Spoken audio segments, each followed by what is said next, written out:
Welcome to Orange County Power Players, where we spotlight the personal, professional, and financial success stories of OC's top leaders. Here's your host, Danny Flores.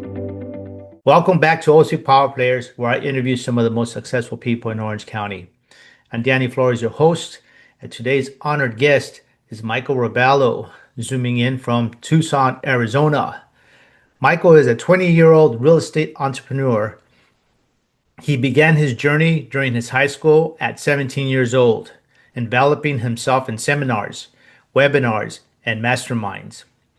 As of this moment, entrepreneurship, webinars, seminars, and masterminds are his college. He is focused on multifamily real estate investments, apartment buildings specifically. He is developing skills to be proficient in investor relations, some of the acquisition process, and asset management. Earlier this year, he began co-asset managing over 150 units in Texas and raised over $1 million in committed and soft investor capital. This past April, he spoke at Peak Partnership on the 29th and Under panel, discussing his journey, successes, and struggles in multifamily real estate at a young age. He has also spoken at venues in local real estate and business groups in Tucson and Phoenix. His why is his mother. She is part of the middle class, and they both took on multifamily investments to break the 9-to-5 retirement someday lie. His focus is to retire her and help others on Main Street, Middle America, build financial freedom and be certain of retirement, not just someday. Michael, welcome. Danny, thank you so much. And it's a pleasure to be on here and to just talk with you, and love your podcast and big supporter of it. Thank you for having me on. Yes. No, thanks. You have an interesting journey because you're not doing what the typical high schooler graduate does. And that could be either going to college or finding a job. You took the entrepreneurship route, but it looks like you knew that you wanted to do this before finishing high school. Where many high schoolers don't know what they want to do. How did you find out about multifamily? How did that catch your interest? And how did you commit to doing that? Oh, Danny, that's a great question. So to kind of rewind a couple of years ago, when I was just in my junior year of high school and just wrapping that up, I was taking business and finance courses to invest in the S&P 500, how to start my own company, how to do marketing, basically the entrepreneurial foundation steps, essentially. And I was learning from my business teacher, who eventually connected me with a sponsor, who therefore connected me with more people. But that's a different story. Mm-hmm. So I was learning that, there's a way that you could put your money to work, and the stock market was the quote-unquote best route. My mother comes home one day and she tells me, we need to sit down and talk.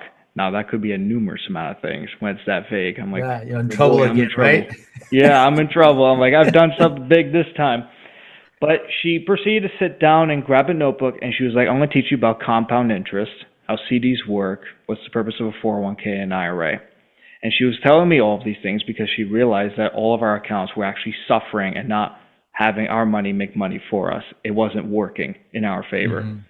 We were supposed to be having CDs performing at 5% when they're really performing around 1.5% to 1.25%. And she was telling me, she was like, I cannot believe how financially illiterate I am, and leading you on this path on the quote unquote safe route. I feel like I've done an injustice. So I told her, you know what, let's take it slow for a minute. And why don't we just start looking at different investment options? I'm looking into the stock market. Maybe I can put some money to work and to maybe get us out of this rut. So we kind of pulled together some cash, $500 of quote-unquote play money, to see if the stock market would work. I opened up a Fidelity account. I stared at Bloomberg, Yahoo Finance, and the S&P 500 all day from market open to market close.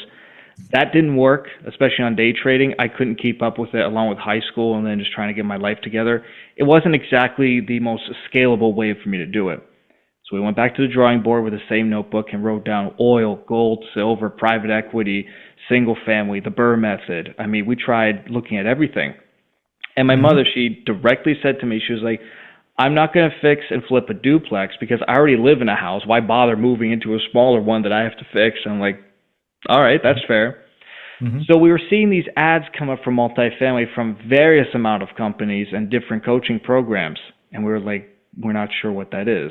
Our family has done real estate in the past. Like my uncles, my great uncles, the rest of my family as well have done real estate. But really it's just ground up construction, building homes, and then renting them out.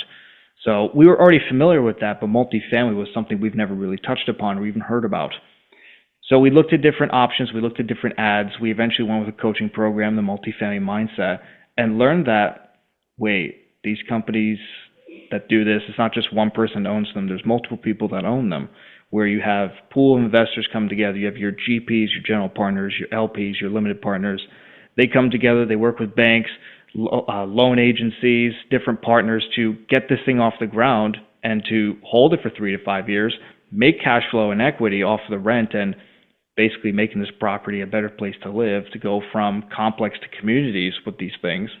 And you can build financial freedom, passive income, and to build a sustainable lifestyle. Mom and I both looked at each other and went, let's do it. Let's do it.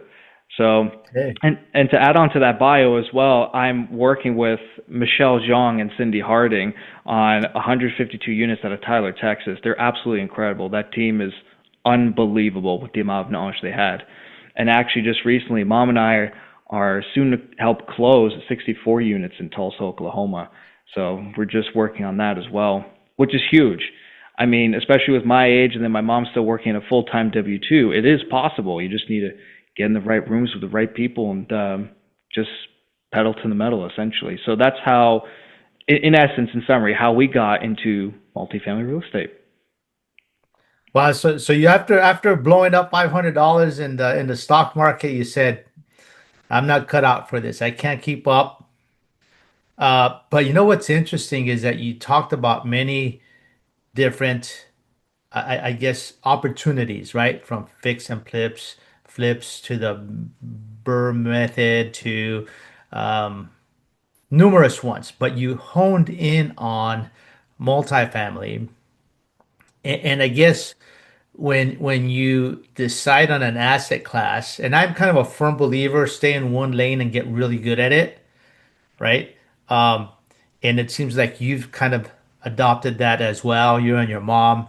And definitely with Michelle and Cindy, you've partnered up with some really good people, and so you're continuing to push. And I think as an entrepreneur, no matter how many no's you get, no matter how many doors you get shut on your face, no matter how many deals you don't do, if you're relentless and you stick with it, and no matter what, you're doing it, then all of a sudden things start to happen, right? It's almost like, I think it's almost like going to the gym, Right. and it ain't easy, right? This process and this journey ain't easy, because if you decide to get in shape and you're going to go to the gym, you can get up in the morning and you can go out and have a 2 hour workout, get all sweaty and like really work out, whether you lift weights or whatever you like to do. You come back home that day and you look at yourself in the mirror and you see zero progress. And if you do that for an entire week, you see zero progress. If you do it for 3 months consistently, maybe you start seeing a little bit. If you do it for 6 months, now you're starting to notice a little bit more. You do it for a year, now you're making a difference.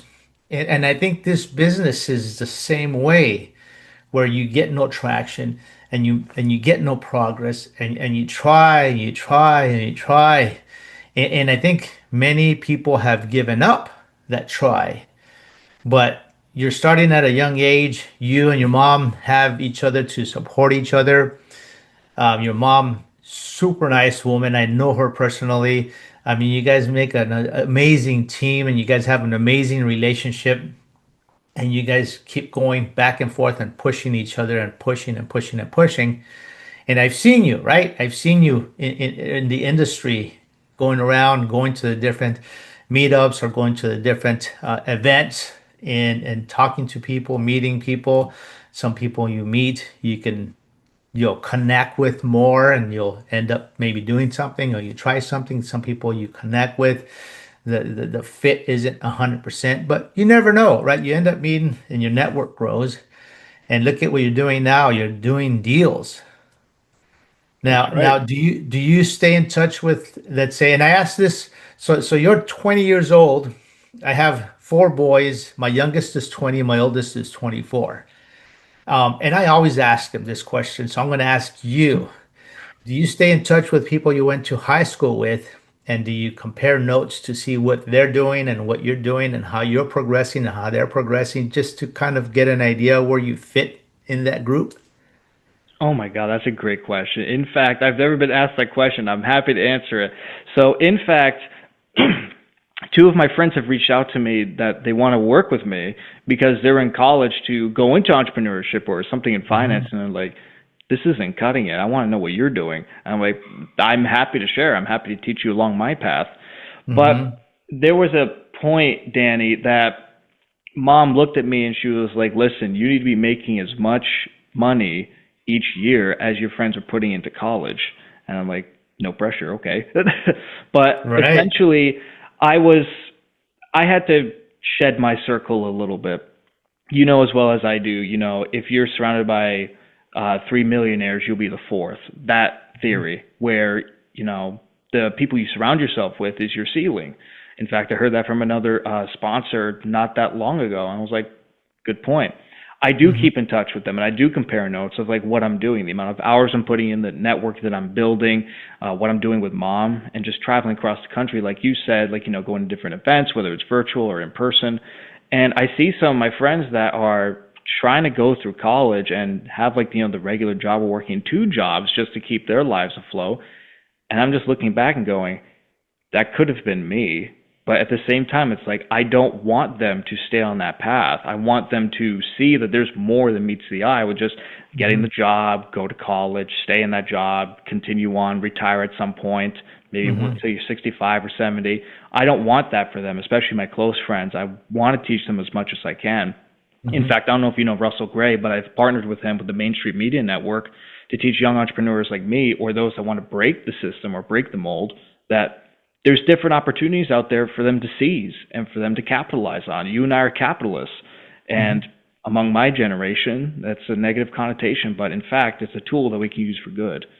So I do compare notes where I am right now and where my friends are right now. And it's a stark contrast to the point where they're in debt with college. They're trying to keep two jobs afloat. They're buying things that they really can't afford. Financial literacy is really not there. The budget's not really there. But for me, especially learning from my mom, it's like, I'm using debt to leverage to buy multifamily properties. I'm making a budget. I'm trying to get in as much income, passive income as well, so it works for me, so I don't have to work for it. And then to just scale it over and over again to teach people that same system. So that's what mom and I have been doing. And I've learned a lot from her business experience in just different industries. Because I'm 20. What do I know about the 2008 market crash to 2010 and all that, the dot-com bubble, different trends in the market? She's witnessed this. She's been through it. So I Right. leverage that experience. I leverage my network's experience to grow. My friends, they stay in the same circle. They're comfortable. And I want to be comfortable. I want to expand. I want to grow. And I want to help as many people as I can. So I do compare notes to where I am today compared to where my friends are at. And it's like, wow, it's quite different. It's very different. What do you think and this is in your words and because you're living it, what's the difference between your generation and my generation? How do you guys think differently than us? That is an amazing question. So, with your generation, my mom's generation, my grandparents' generation, it's very different to where you guys work hard. I mean, my mom comes from the generation where she drank from the garden hose. I mean, when the lights turn on, you better be home. Oh yeah, And yeah. I was raised the same way. I was in the same mindset where it's like, oh my God, the street lights are coming on. I better get home quick, Yeah. or else it's not going to be good. Yeah. But I think for my generation, especially with, I don't have my phone around me, they're glued to the phone. They have the instant gratification, the dopamine, where they can get something instantly. Like, for example, ordering stuff on Amazon, doing the curbside delivery. Everything's at their fingertips. For Hmm. your generation and mom's generation, that was never the case. You guys had to work. You guys had to earn that. And you both know that when there's hard work, there's a lot of success that follows. You have to put in the work and put in the effort. The delayed gratification, the long hours, you guys know how to work. And not only that, you respect your values to where, you know, Danny, you and I are of the same religion. We both fear God. Hmm. Um, we both appreciate our families. My mom is the same way. But my generation, they've strayed away from that, where it's all about them. They want to do what they want to do. There's not really a budget. They're not really quote unquote frugal. And they just go carefree. So I think the difference between my generation specifically and yours is that yours knows how to work. Yours knows values, where this is it. Like, this is family, we work, we get the things we need to get done, and all these things will come towards us. For my generation, it's the other way around. It's like, oh, we have to work? Like, wait, I can't, like, just get paid just to sit at home and scroll on TikTok, or like make edits, or make what is it, like short reels. So the difference is, we don't know and don't appreciate how to do the hard work, essentially. And I feel like your generation does. So I think my generation should adopt that and learn from people like my mom, people like you, and just adopt that, because it could be What very do you think? beneficial. What do you think created that though? That mentality that you guys have of instant gratification, um, having things at your fingertips, ordering. Like, how do you guys like? And then this is in general, right? Not just you specifically, because I don't think you're 100% like that, or maybe not even close. But like, where does that money come from? Like ordering from Amazon instantly, and you don't want to work.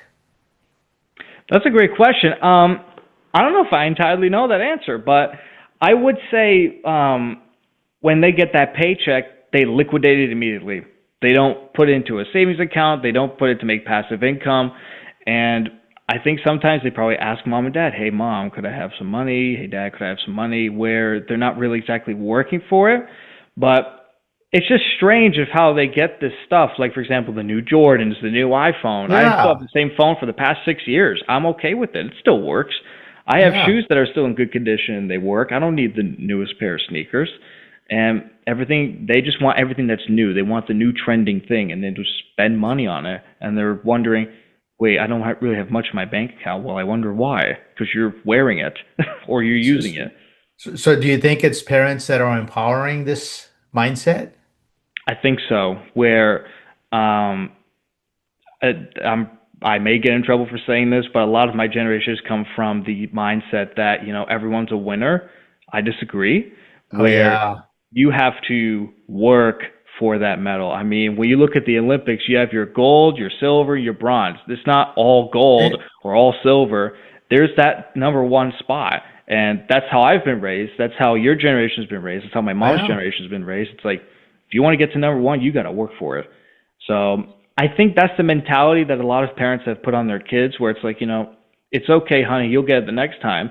My mom, she's like, son, there isn't the next time. You better get this one shot, pat, like done. I'm like, Right. Right. alrighty. So I Yeah. think that's the mentality that parents have kind of taught their kids. Maybe not directly, but maybe indirectly, and that they've adopted that to go, oh, it's okay. Things will come to pass and everything. Yeah. I beg to disagree. Yeah. So it's like, okay, so you brought something up that's interesting. My generation, right? When we were kids, and you have a soccer tournament or basketball game or whatever sport, you have one winning team. That team got trophies and nobody else got anything else. It's like those kids would cry because they lost. Yep. Nowadays, everybody gets a participation trophy and nobody knows how Exactly. to lose. So I think part of that is like you have to be defeated at times to build that fire to fight and learn how to fight and go after what you want, to excel and be number one, better than your competitors. But when you're treated like a winner no matter what, you don't learn to fight like that. 100%. I mean, you couldn't have said it better. I think there's a phrase, you could fall 1,000 times as long as you get up 1,001 times. Like Mm-hmm. the winner was a loser that just kept trying. And I Right. think that's such a powerful mindset shift that my generation should adopt and should start at least today to have that mindset. You said it right, where more times you fall, it makes you resilient. It makes you, keep going further, helps you grow. I mean, if you don't fail, how are you going to learn and grow from that? How are you going to learn and grow from being successful? It doesn't really happen. Success comes from a Right. lot of failure, and it backs it up with hard lessons, Mm-hmm. things that you have to change. But you said it perfectly. Right, right, right. And you have to now. No, so here's a cool story. I got to tell you this story. Now that we're on this subject. So I said I have four boys. When my oldest at the time was 20 years old, and they have goals. And one of the things as a father I've done with them is I've never given them money, but they always have money. That's the difference, right? And so when my 20-year-old was turned 20 on his birthday, he said, Dad, he goes, my goal for when I turn 21 is to have $100,000 in the bank and buy my first real estate deal. And that's his vision, a 20-year-old vision, right? When he turns 21, I ask him, son, how much money do you have in the bank? He says, Dad, he goes, I have $100,000 in the bank. A 21-year-old saved $100,000. And because I saw what he did, then I says, you know what? I'll help you, right? Get your next box. Check that box off. I said, son, I got a real estate deal. I says, you want to go in on it? He goes, yeah, I'll go in on it. At that same conversation, so I try to have these conversations with all four of them so they all listen. So you're kind of a teaching moment for them all. My 18-year-old at that time says, Dad, he overheard, he says, I have $35,000 in the bank. I want to put $25,000 in that deal. Can I do that? I said, absolutely. And so my oldest, he's 24 now, he's done three real estate deals already. Now, Wow. that's the difference of not giving them, but them learning to be like I was raised. My parents never gave me money, but I always had money, right? Maybe not a lot, but it builds that fire and says, "Hey, I want to go after it." Because I always say we had everything we needed, not anything we wanted. Big difference, right? We had shoes, but maybe not the fancy shoes we wanted, which at the time were Vans, right? Why? Because they cost too much money. And so you learn to be hungry, right? You just earlier you mentioned Jordans and whatnot. So these kids have what $200 shoes, and they're Right? a teenager. I'm like, you guys don't need $200 shoes. You guys can get away with Exactly. $50 shoes. If you want the expensive shoes, you figure out how to buy them, right? So as a That's right. parent, we have to learn how to hold back a little bit, and that's what builds that character. Now, I've heard parents say, "Hey, I want to give my children everything that I didn't have." Well, you forget that what you didn't have created created who you are, right? Exactly. And that's so important. And we actually, as parents, we have one shot to do it, right or wrong, however it turns out, it's one shot. And we Yep. create our children, right? So we as parents have to teach, and everything we do and anything that we don't do also creates the child that we have as young adults or as adults. So I think as a parent, it's super important to teach them to pursue what they want and understand that you don't always get what you want. And when you don't, you have to work just a little bit harder. Whether you look for a mentor, read a book, do more research, just the exact same things that you have been doing in the real estate arena. Is you got to be relentless and pursue and knock and get doors slammed on your face and keep going and keep going and keep going till you start seeing the results. That's right. And my mom, she raised me that way. And I know you raised your boys the same way, where she would let me learn on my own, and I would come back and go, that did not work as well as I thought. And she's like, well, did you learn something? I'm like, I Hmm. absolutely did. She's like, all right, now go do it better next time. And I came back and I did it better, whatever task it was. I mean, Yeah, yeah. when this is a funny story, when I was like about 14, I started to learn, landscaping, cutting the grass. And Hmm. my grandmother, she was like, are you going to teach him? My mother was like, nope, nope, he's going to figure it out on his own. Hmm. And don't get me wrong, the lawn looked a bit botched for about a week, where Yeah, it was like, you got some dirt missing here. I mean, it was yeah, ill cut. But then after that, I was just like a pro, and I actually turned it into a business, and I started to do it. And she's like, so I guess you figured out how to do it and how to learn, adapt, and grow from that. I'm like, I right, absolutely did. right. Where the mistakes I made, I learned not to Yeah, do them, how I could fix them, and how I can adjust here and there to different terrain changes, weather changes. And she's like, you're learning on your own. I mean, yeah, Abraham Lincoln taught himself law. I mean, yeah, that's yeah. incredible. So it's like learning and growing from your own failures and having those doors shut on you. It's so powerful. It seems so negative, but so much positivity comes from it in the end. So what has been your biggest lesson of the do's and don'ts in the multifamily business that you've tried and it didn't work, but now you're doing and it's working? Ooh, I love that. I think the biggest thing to, or at least my number one thing is out of the gate, don't be the chief cook and bottle washer. And what do I mean by that?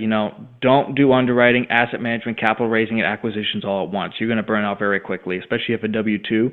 You can't scale that. Leverage your network. I'm going to tell you this right now. I am not proficient in underwriting by any stretch of the imaginations. And I acknowledged that in the beginning to go, I'm not very good at this. I have to find someone that is very good at this. And I Hmm. learned this one thing: you have to have people in your circle that have your weaknesses as their strengths. So I Hmm. started to talk to underwriters. I started to learn from them. Hans and Hitomi, I've talked to them before. Uh, Tyler Lee, I've talked to him before, and just learning underwriting from them. And it's like, oh Hmm. wow, this is pretty cool. I like to do capital raising. That's my strength. I like to network. Hmm. Acquisitions, maybe not so much, but I've talked to people where I can leverage their experience and their expertise in acquisitions. And I'm able to build a team and start to delegate some of these tasks that I'm not great at, and I'm giving it to the pros to do.